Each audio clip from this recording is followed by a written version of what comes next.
O Fala Servidor conversou com o professor de Direito da PUC de São Paulo e especialista em Direito Previdenciário, Daniel Pulino, para entender melhor os movimentos que estão acontecendo na sociedade com a discussão da reforma da Previdência. Pulino ressalta que se constata o aumento dos pedidos de aposentadoria por dois fenômenos já conhecidos e observados em outros momentos históricos. Em épocas de recessão econômica, aumenta o número de pedidos, claro, para quem já tem direito a se aposentar. Então, aí é comum que a pessoa, já não encontrando mais esse trabalho, formule pedidos de aposentadoria.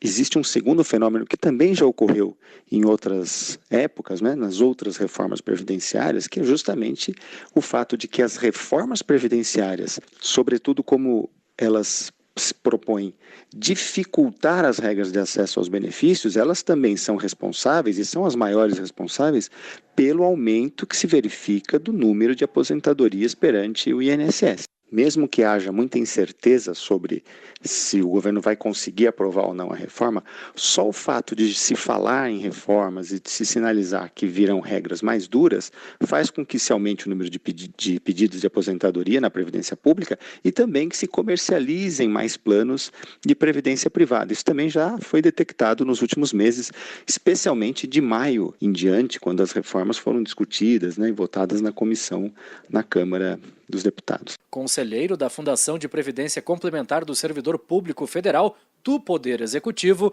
Daniel Pulino ressalta que os trabalhadores que já têm o direito adquirido pelas regras atuais podem esperar para ver se a reforma da Previdência será aprovada. Mesmo com novos critérios, esse grupo poderá encaminhar o benefício a qualquer momento, sem prejuízos. Já para quem não tem os requisitos de 35 anos de contribuição para homem e 30 anos para mulheres, ingressará no novo formato, baseado na idade mínima, que dificulta bastante o acesso em comparação com as regras atuais. Aí haveria uma regra de transição para quem está no meio do caminho para essa regra, para essa aposentadoria por tempo de contribuição. Essa regra de transição prevê uma idade mínima, que hoje não tem, seria mais branda, de 55 anos para um homem, de 53 anos para a mulher. E essa idade ela ia aumentando um ano a cada dois a partir de 2020. Mas as regras de transição são muito sofisticadas, elas variam muito de um caso para o outro. Em geral, o que a gente pode dizer é que elas dificultam bastante o acesso se comparadas com as regras atuais.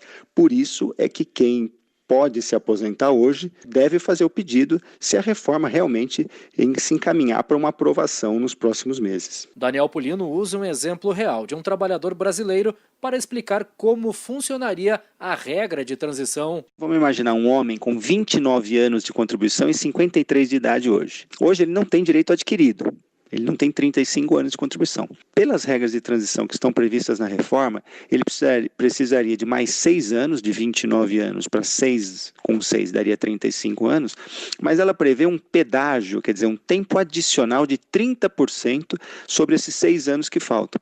Isso dá quase 2 anos, dá 1 ano, 10 meses. Portanto, este segurado que precisaria de hoje 6 anos, ele precisaria trabalhar, na verdade, 7 anos e 10 meses, quase 8 anos para ele poder se aposentar no ano de 2024 ou 2025. Como ele já tem 53 anos, ele vai ter a idade mínima prevista lá na época. Parada desde maio na Câmara dos Deputados, o Palácio do Planalto espera retomar a votação da proposta após a análise da segunda denúncia contra o presidente Michel Temer.